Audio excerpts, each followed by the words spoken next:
బోరుగడ్డ అనిల్కు పోలీసుల రాజ మర్యాదల అంశంపై గుంటూరు డీఎస్పీ జయరాం ప్రసాద్ స్పందించారు. ఆ కేసును తాము సీరియస్ గా తీసుకున్నామని ఆయన వెల్లడించారు. న్యాయస్థానం ఇచ్చిన ఆదేశాలతో డాక్టర్లకు చూపించిన తర్వాత ఆరోగ్యరీత్యా అనిల్కు టేబుల్పై పడుకునే అవకాశం కల్పించామన్నారు. అతనికి రాజ మర్యాదలు చేయాల్సిన అవసరం పోలీసులకు లేదని స్పష్టం చేశారు. బోరుగడ్డపై అరండల్పేట పోలీస్ స్టేషన్లో చాలా కేసులు ఉన్నాయని, ఇంకా 2 కేసుల్లో అతన్ని విచారించాల్సి ఉందన్నారు. ఇప్పటికే బోరుగడ్డ బ్యాంక్ అకౌంట్ సీజ్ చేశామని, త్వరలోనే అతని ఆర్థిక మూలాలు, ప్రోత్సహించిన వ్యక్తులు ఎవరనే అంశంపై విచారించనున్నట్లు పోలీసులు తెలిపారు. మా ముందు ఒకలాగా బిహేవ్ చేసి మీడియా ముందుకు వచ్చేసరికి ఒకలా బిహేవ్ చేసే ప్రవర్తన కొంతమందితో ఉంటుంది. దాన్ని బట్టి అతను మా దగ్గర కూడా అలాగే ఉన్నాడని చెప్పేసి మనం కంప్లీట్గా కన్క్లూడ్ చేయాలి. ఇప్పుడు అతని మీద ఏదైతే మనం ఇన్వెస్టిగేషన్ చేసి క్వశ్చన్ రెడీ చేసామో అదంతా కూడా కోర్టుకి సబ్మిట్ చేయడం జరుగుతుంది. ఇవన్నీ కూడా what ever documentation we have done we will submit. మనం టీమ్స్ని మొబిలైజ్ చేసుకుని మా గౌరవ ఎస్పీ గారి ఆదేశాలతో అతను ఇమీడియట్లీ అరెస్ట్ చేసి అక్టోబర్ 16వ తారీఖున అరెస్ట్ చేయడం జరిగింది. 17వ తారీఖున జ్యుడిషియల్ రిమాండ్ చేయడం జరిగింది. సబ్సిక్వెంట్లీ పోలీస్ కస్టడీ కూడా, ఎందుకంటే ఇతని యొక్క ఈ ఫైనాన్షియల్ ఎక్కడ నుంచి ఇతను పొందుతున్నాడు లబ్ధి, లేదంటే ఎవరు ఆశ్రయిస్తున్నారు, ఇతనికి ఎవరు పొలిటికల్గా అండదండలు ఇస్తున్నారు, ఎవరిని చూసుకుని ఇతను ఈ విధంగా గవర్నమెంట్కి ఎగనెస్ట్గా ఒక ప్రాపగాండా సోషల్ మీడియాలో కానీ ఎక్కడైనా నిర్వహిస్తున్నాడు అనే దాని మీద ఒక 360 డిగ్రీ ప్రొఫైలింగ్ చేయాలనే ఉద్దేశంతో మనం పోలీస్ కస్టడీ గౌరవ కోర్టు జడ్జి గారిని కోరడం జరిగింది. కానీ అక్కడ అతను ఆల్రెడీ మన పోలీసులను ఇల్ట్రీట్ చేశారు, కొట్టారని చెప్పేసి చెప్పడం వల్ల జడ్జి గారు ఇచ్చిన ఆర్డర్లో నెంబర్ ఆఫ్ కండిషన్స్తో మనకి ఈ పోలీస్ కస్టడీ ఇవ్వడం జరిగిందండి. అందులో వన్ ఆఫ్ ద థింగ్స్ రివర్స్లో 3rd డిగ్రీ చేయకూడదు, police custody shall take the accused before the medical officer prior and after police custody and obtain medical certificate and see that the counsel of the accused be available at visible distance from the place of investigation. అతని counsel ఎవరైతే ఉన్నారో visible డిస్టెన్స్లో ఉండాలి investigation చేసే టైంలో. అలాగే is further directed to provide food, water and basic necessities to the accused and his counsel during the investigation. ఇలాగ number of conditionalities ఇచ్చి మనకి పోలీస్ కస్టడీ ఇవ్వడం జరిగింది.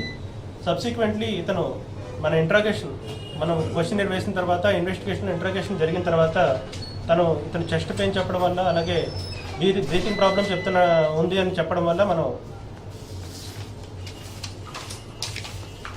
ఈ మెమో ద్వారా మనం ఉమెన్ఎస్ఐ అలాగే ఒక 4 పీసీలు ఇచ్చి ఎస్కాట్ ఇచ్చి డీజీహెచ్ దగ్గర ప్రొడ్యూస్ చేయడం జరిగిందండి.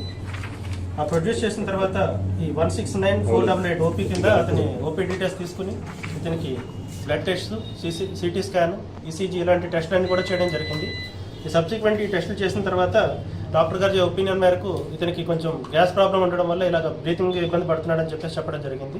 సో ఇతను తీసుకొచ్చిన తర్వాత జడ్జి గారి నుంచి వచ్చిన ఇన్స్ట్రక్షన్స్ అలాగే డాక్టర్స్ చెప్పిన విధానాన్ని బట్టి ఇక్కడ లోకల్గా ఉన్న ఆఫీసర్స్ తీసుకున్న డెసిషన్తో ఇతనికి కింద కాకుండా పైన పడుకునేలాగా ఏర్పాటు చేయడం జరిగింది. ఇందులో స్పెషల్ ట్రీట్మెంట్ ఇచ్చే ఉద్దేశం అయితే లేదండి. ఇక్కడ ఇచ్చిన జడ్జి గారి ఇన్స్ట్రక్షన్స్ అలాగే మన డాక్టర్ గారు ఇచ్చిన కండిషన్స్ చెప్పిన దాన్ని బట్టి ఇది చేసుకోవడం జరిగింది. సబ్సిక్వెంట్లీ ఇతన్ని మళ్ళీ జ్యుడిషియల్ కస్టడీకి పంపించడం జరిగింది. ఇక్కడ పోలీసుల యంత్రాంగం నుంచి మీకు స్పెసిఫిక్గా చెప్పాలనుకుంటుంది ఏంటంటే, ఈ కేసు ఒకటే కాదు, 32/21 కాదు, మనకి అరండల్పేటలో ఇంకొక కేసు కూడా ఉంది. సోషల్ మీడియాలో ఇతను మాట్లాడిన దాని గురించి ఐటీ యాక్ట్ కేసు. అలాగే సబ్సిక్వెంట్లీ తుళ్ళూరులో కూడా మనకి సివియర్ సెక్షన్స్తో కేసెస్ రిజిస్టర్ చేయడం జరిగింది. సో ఓవరాల్గా ఈ బోరుగడ్డ అనిల్ ఎవరైతే ఉన్నారో ఇతని యొక్క ఫైనాన్షియల్ ఈ మూలాలు ఎక్కడి నుంచి వస్తున్నాయి, అలాగే ఇతనికి ఎవరైతే సోర్సెస్ ఆఫ్ ఫండ్స్ కింద ఇస్తున్నారో అనేది మనం ఎలిసిట్ చేయడం కోసం ఇతని యొక్క బ్యాంక్ అకౌంట్స్ అన్నింటినీ కూడా సీజ్ చేయడం జరిగింది, ఫ్రీజ్ చేయడం జరిగింది. అలాగే ఇతని యొక్క రిలేటివ్స్ యొక్క బ్యాంక్ స్టేట్మెంట్స్ కూడా అడగడం జరిగింది. అలాగే ఇతని యొక్క ఆస్తుల గురించి మనం ఈ రిజిస్ట్రేషన్ డిపార్ట్మెంట్ వాళ్ళు కూడా మనం ఆల్రెడీ లెటర్స్ పెట్టున్నాము. అవన్నీ వచ్చిన తర్వాత ఇతని గురించి ఒక 360 డిగ్రీ ప్రొఫైల్ రెడీ చేసి ఎక్కడైతే ఇతను కాకుండా కొన్ని ఆస్తుల్ని ఆక్యుపై చేసినట్టుగా మనకు తెలుస్తుంది ప్రాథమికంగా. వీటిని బట్టి వాటి మీద కూడా డిపార్ట్మెంటల్ యాక్షన్ కూడా మేము తీసుకుంటాము రెస్పెక్టివ్ డిపార్ట్మెంట్స్ ద్వారా.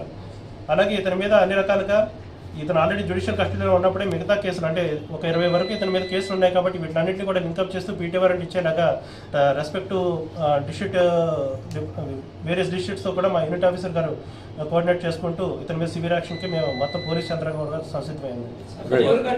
విచారణలో ఉన్నప్పుడు బిర్యానీని తెప్పించారని ఒక ఆరోపణ నడుస్తుంది. ప్రస్తుతం అసలు బెడ్ అలో చేయొచ్చా? విచారణలో ఉన్నప్పుడు ఒక ఖైదీ మీ దగ్గర ఉన్నప్పుడు ఒక బెడ్ని తెచ్చి, అది బెడ్ కాదండి, ఆల్రెడీ ఉన్న టేబుల్నే దాని మీద అతను పడుకునేలా చేశారు తప్ప అతనికి బెడ్ ఏం తీసుకురాలేదు. అవును. బెడ్ కానీ కొద్దిగానే కుదరదు. దుప్పట్లు అవన్నీ అలో చేసి చెప్తున్నాను కదండి, ఇది ఒక జడ్జి గారు ఇచ్చిన ఇన్స్ట్రక్షన్స్ తో పోలీస్ కస్టడీలో బేసిక్ ఇమ్యూనిటీస్ ఇవ్వాలని చెప్పి ఆల్రెడీ చెప్పున్నారు. ఎందుకంటే ఇతను మన మీద ఎలిగేషన్ పెడుతున్నాడు, కొడుతున్నాం అని చెప్పేసి. అది కాకుండా జడ్జి డాక్టర్ గారి దగ్గర మనం ప్రొడ్యూస్ చేసిన తర్వాత ఇతను గ్యాస్ ప్రాబ్లం ఉందని చెప్పడం వల్ల ఓవరాల్గా తీసుకుని చేసింది. అంటే జడ్జి చెప్పారు సార్ ఈ సౌకర్యాలు కలిగించాలని. ఈ సౌకర్యాలు కలిగించమని చెప్పలేదు, బేసిక్ ఇమ్యూనిటీస్ అయితే ఇవ్వమని చెప్పేసి చెప్పారు. Is further directed to provide food, water, basic necessities to the accused and his counsel during the investigation చెప్పారు. ఇప్పుడు బిర్యానీలు కూడా అందించారు అనేది బిర్యానీలు ఇవ్వడం ఈజ్ అబ్సల్యూట్లీ రాంగ్. సో దాని గురించి అది తీసుకోవాల్సిన చర్య తీసుకున్నారు. సబ్సిక్వెంట్ డిపార్ట్మెంట్ యాక్షన్ కూడా సార్ ఆ సెక్షన్ వేరు. ఇక్కడ విచారణ జరిగిన సమయంలో కూడా ఓరుగడ్డకి బిర్యానీ ఫుడ్ తెప్పించారు. ఆయన జడ్జి ముందు కూడా అడిగాడు. జడ్జి నిరాకరించినా కూడా పోలీసులు తెచ్చి ఫుడ్ పెట్టారు అనేది అంటున్నారు. వెరిఫై చేస్తామండి ఖచ్చితంగా. ఇలాంటిది ఉంది అంటే కనుక అతని యొక్క డిమాండింగ్ అలా అదేం లేదండి. ఎందుకంటే కొన్ని చెప్పకూడదు. ఇతను కొన్ని బేసిక్ ఇది అడిగాడు, అతనికి ఇది నిరాకరించడం వల్ల ఈవెన్ అతనికి కొన్ని ఇబ్బందులు కూడా అయినాయి. అంటే ఇంకోటి ఏంటంటే అసలు ఆ విచారణ సమయంలో పోలీసులు కొట్టారు, పోలీసులు కాళ్ళు పట్టుకొని బతినాడాడు, నన్ను క్షమించండి, నేను లోకేష్తో మాట్లాడతాను నేను అనే విధంగా అన్నాడు అనేది గతంలో సోషల్ మీడియాలో వచ్చింది. కానీ ఇప్పుడు సీసీటీవీ ఫుటేజ్లో ఏమో పోలీసులే సౌకర్యాలు కల్పించింది. ఈ రెండిట్లో ఏది ఫ్యాక్ట్? ఇవి ఒక చోట లేడండి. అంటే ఇతను ఇది నెంబర్ ఆఫ్ కేసెస్లో ఇతను ప్రొడ్యూస్ అవుతున్నాడు. ఇది ఎక్కడ జరిగిందో నేను స్పెసిఫిక్గా చెప్పలేను. జరిగి ఉండొచ్చు, జరిగి అరండల్పేట పోలీస్ స్టేషన్ లో జరిగినప్పుడే అతను బాధపడ్డాడు. నేను ఇలాంటి తప్పు చేయను, మీరు టార్చర్ చేసినటువంటి విధానానికి కానీ లేకపోతే మీరు చేసినటువంటి విచారణ సమయంలో